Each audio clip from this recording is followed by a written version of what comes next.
매일 듣고 보는 잡지, 일간 듣보잡. 제주항공 참사로 많은 사상자가 발생한 가운데 제주항공 전 현직 직원들이 과거 작심하고 내뱉었던 발언들이 충격을 주고 있습니다. 대체 무슨 일인지 자세히 전해드리겠습니다. 너무나도 안타깝고 충격적인 이번 여객기 사고 직후 도무지 믿기 힘든 일이 속속 밝혀지고 있습니다. 그 중에서도 가장 충격적인 건 제주항공 직원들이 이미 오래전부터 이번 사고를 예견해왔다는 것. 한 직원은 지난 2월 제주항공 타지 마라라는 제목의 글을 올리며 요즘 툭하면 엔진 결함이다. 언제 떨어질지 모른다. 정비도 운항도 재무도 회사가 개판됐다. 요즘 다들 타 항공사로 탈출하는 분위기. 라는 익명의 글을 올렸습니다.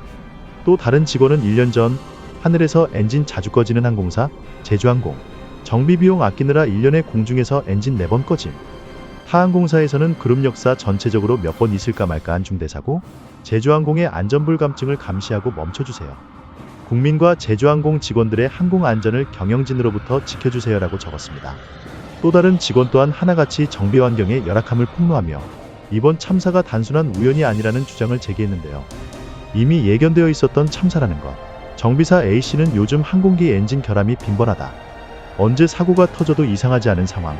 또 다른 정비사 B씨 또한 정비사들은 13시간에서 14시간씩 일하며 밥 먹는 시간 20분 남짓을 제외하고 쉬지 않고 일한다.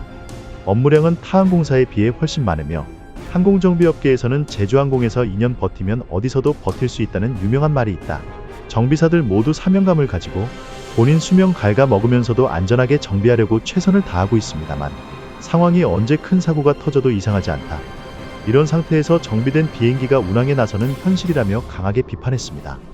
이 같은 증언은 정비 환경의 개선이 이루어지지 않았음을 보여주며 사고 원인 중 하나로 지적되고 있는데요. 이처럼 정비사들의 사명감으로 꾸역꾸역 이어나간다 하더라도 이렇게 열악한 근무 환경으로 기체 안전이 위태로워질 수 있다는 사실을 제주항공 대표님, 경영진들은 정말 모르고 있었던 걸까요? 사고만 나지 않는다면 괜찮다 생각한 건가요? 아니 대체 얼마나 큰 사고를 내려고 이런 열악한 환경을 개선조차 하지 않았는지 답답하기 그지없는데요. 과거 이런 사고를 사전에 예방하고자 본인의 사명을 걸고 비행을 거부했던 한 기장이 있었습니다. 바로 2023년 티웨이 항공 기장 사건이었는데요. 티웨이 항공 기장 A씨는 베트남 나트랑 공항에서 브레이크 패드 마모 상태를 확인한 후 회사에 브레이크 교체를 요구하며 비행을 거부했습니다. 당시 항공사의 운항기술 공시에 따르면 브레이크 인디케이터 핀이 1mm 이하로 남을 경우 교체해야 했으나 실제 길이는 0.8mm. 회사는 안전상 문제가 없다며 비행을 요구했지만 기장은 항공사의 기체 결함 문제를 지적하며 끝내 비운항을 결정했고 이로 인해 15시간의 지연이 발생했습니다. 결과적으로 A씨는 승객 불편을 이유로 5개월의 정직 처분을 받았고 이는 조종 자격에도 영향을 미치는 중징계였습니다. 이건 누가 시키는 대로가 아닌 누군가의 가족이며 친구를 지킨 기장으로서의 가장 멋진 결단이 아니었을까 싶은데요. 이 사건은 항공사의 비용 절감 우선 정책이 조종사의 판단과 안전을 위협할 수 있음을 보여준 사례로 이번 제주항공 사고와 맞물리며 더욱 주목받고 있습니다. 항공사의 안전불감증으로 많은 사람들이 사랑하는 가족을 잃고 친구를 잃는 희생양이 된 이번 사고. 티웨이 기장은 영웅이다. 이런 사고를 막기 위해 목소리를 낸 것 아니겠냐고요.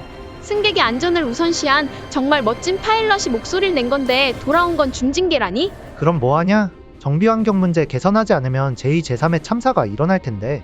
이번 사고는 단순 사고가 아니라 예견된 재앙이었다. 너무나도 안타깝고 너무나도 슬픈 사고. 사랑하는 가족들이 이 얼마나 가슴 찢어지는 일이냐고요. 애도합시다. 시신수습이 먼저입니다. 제발 변형되지 않은 모습 그대로 가족품으로 보내주세요. 누군가는 천재지변이라 하고 또 누군가는 정비 문제라 하겠죠. 근데 이번 사고로 돌아가신 분들은 대체 무슨 죄입니까? 끝까지 얼마나 두렵고 얼마나 무서웠을까? 3살, 6살 아이도 있었다던데 너무 마음 아파요. 항공사는 단순한 비용 문제가 아니라 생명을 우선시하는 체계를 강화해야 한다. 항공기 정비와 조종사의 판단을 존중하는 문화가 필요하다. 내 가족 온전한 상태로 보내지 못하는 이 가슴 아픈 한을 얻지 않으냐 말입니다. 아무튼 이번 사고가 진짜 천재지변일지 아니면 모두가 입을 모아 말하는 정비 문제로 인한 인재일지는 정확한 조사 결과를 기다려봐야 알겠습니다만 지금 무엇보다 시급한 건 정부는 최대한의 인력을 충원해서라도 신속하게 한시라도 빨리 형제와 부모 가족들을 온전히 가족품으로 보내줄 수 있도록 힘써달라는 겁니다. 어떠한 보상도 사랑하는 가족과 친구를 잃은 아픔을 대신할 수 없습니다. 한 집안의 가장을 잃었습니다. 또 부모가 하늘나라로 가고 자식들만 남은 유족도 있습니다. 정말이지 안타깝고 슬픈 우리 주변의 이야기입니다. 모두가 같은 마음으로 애도했으면 좋겠습니다. 다시는 이런 사고가 반복되지 않길 바라며 사랑하는 이들에게 마지막 인사조차 하지 못한 채 먼 길 떠난 영혼들의 안타까운 죽음을 결코 잊지 않겠습니다. 삼가 고인의 명복을 빕니다.